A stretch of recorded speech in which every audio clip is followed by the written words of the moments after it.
My name is Anders Månsson and I am the CEO of Longboat Amniotics.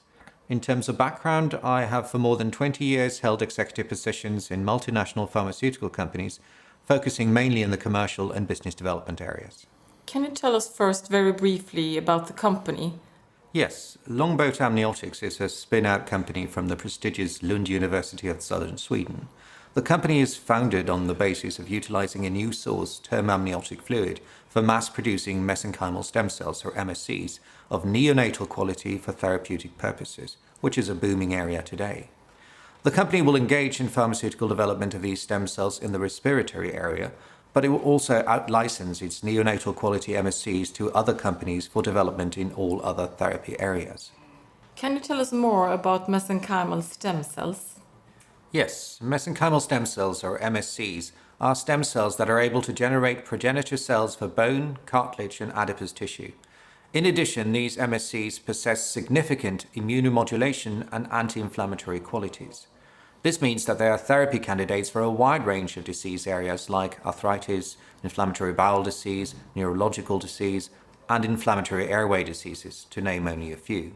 What is the benefit of your type of MSCs? The problem that we're addressing at Longboat is that there is a shortage of good quality MSCs in the market today. Most MSCs currently available come from adult donors. One typical MSC source today is adipose tissue from liposuctions, but of course it is neither the healthiest nor the youngest individuals that undergo liposuction. Our source is instead term amniotic fluid, a fluid rich in stem cells that we collect from planned C-sections, at which point the fluid is a waste product if not donated. The benefits are obvious. We get an abundance of high quality and highly proliferative neonatal MSCs of different subtypes that we can propagate further in the lab and tailor to different needs. Could you describe how you capture the amniotic fluid from C-sections? Yes. Firstly, it's important to emphasise that we use only term amniotic fluid from planned C-sections so that parents have ample time to consider if they wish to donate the fluid or not. Of course, if the amniotic fluid is not donated, it is only a waste product that is spilt on the operating table when the C-section is performed. There is no further use for the fluid at the time of the C-section. If parents agree to donate, then a small incision is made first, allowing the tip of our patented collection device to penetrate the amniotic membrane and siphon the fluid into our airtight collection system. This only takes a minute or two, and afterwards the incision is continued to its normal cesarean section size for delivering the baby.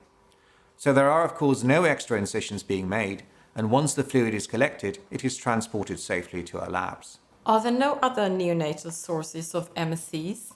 There are a few, but due to limited availability, adult donor MSCs make up more than 75% of the MSCs in use today.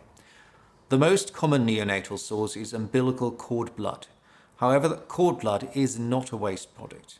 There is a wealth of evidence for delayed clamping of the umbilical cord, allowing cord blood to enter the circulation of the newborn child rather than being tapped. Indeed, cord blood can amount to as much as a third of the total circulation of the infant. Then the tissue of the umbilical cord and placenta can be used as stem cell sources after the umbilical cord is finally separated. These are waste product tissues at this time, so there is no harm in using them, and they do also contain high-quality stem cells. However, with amniotic fluid, you get a wide range of subpopulations of MSCs, and, importantly, they are served up in a liquid, which allows for easy non-chemical separation, which is obviously a benefit. Who do you think should take an interest in Longboat and in what you're doing?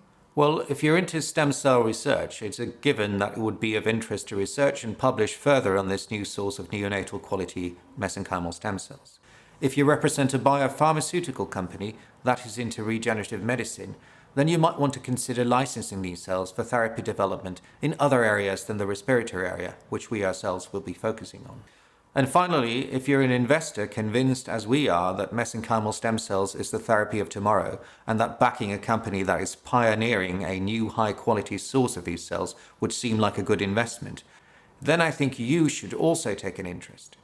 For all of these, I would suggest a direct contact with a company.